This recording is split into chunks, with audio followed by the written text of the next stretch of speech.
पार्वती जी के मन में आया, मेरा पुत्र गणेश जिसका मुख लगा है हाथी का, अगर शादी करने जाऊंगी तो इससे लड़की कौन ब्याहे।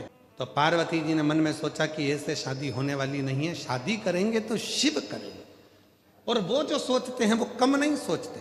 पार्वती जी तो सोच रही थी कि गणेश जी के लिए एक बहू मिल जाए, गणेश जी के लिए एक लड़की मिल जाए जिससे मैं शादी की। जी भगवान शिव से बोली, तुम्हारे पुत्र गणेश जी का विवाह नहीं हो रहा है। शंकर जी हंसने लगे और कहने लगे, पार्वती मेरा पुत्र गणेश? हाँ। तो शिव जी बोले, अभी तक तो दुनिया के लोग कहते थे गौरी पुत्र गणेश। पार्वती जी कहती हैं, नहीं प्रभु, वो तो दुनिया भ्रम में डालती है।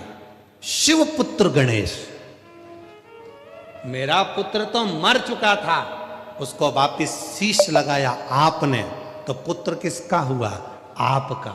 इसलिए आपके पुत्र की शादी नहीं हो रही।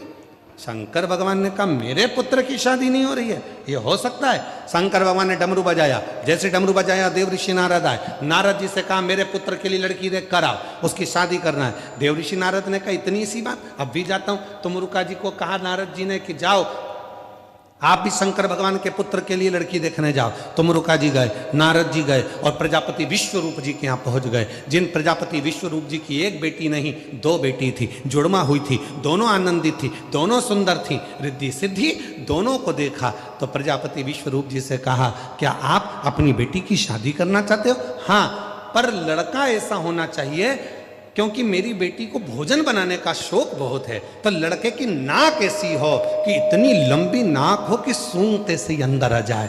तो इतने में तुमरुका जी ने कहा, नाक की तो पूछो ही मती,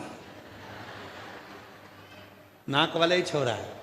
अच्छा, दूसरे बोले कि मेरी बेटी सिद्धि इतना धीमा बोलती है, कान ऐसे होना चाहिए बड़े बड़े कि सुनते से दामाद समझ ले मेरी बेटी की बात। तो कहा, कान की भी मत पूछो, पक्का सूपड़ा है, कान की भी जाने।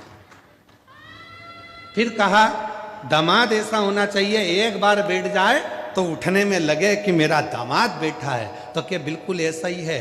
एक बार गणेश चतुर्थी पे बैठता है, अनंत चौदस पे उठता है, 10 दिन तक उठता ही नहीं है। बिल्कुल वैसा कि वैसा। फिर कहा, कौन है? तो कहा, शंकर जी के पुत्र श्री गणेश जी हैं। प्रजापति विश्वरूप जी ने कहा, ठीक है, विवाह पक्का। अभी तक पार्वती के पुत्र थे तो विवाह में देरी हो रही थी। किसके पुत्र हैं गणेश जी महाराज? तो कहा,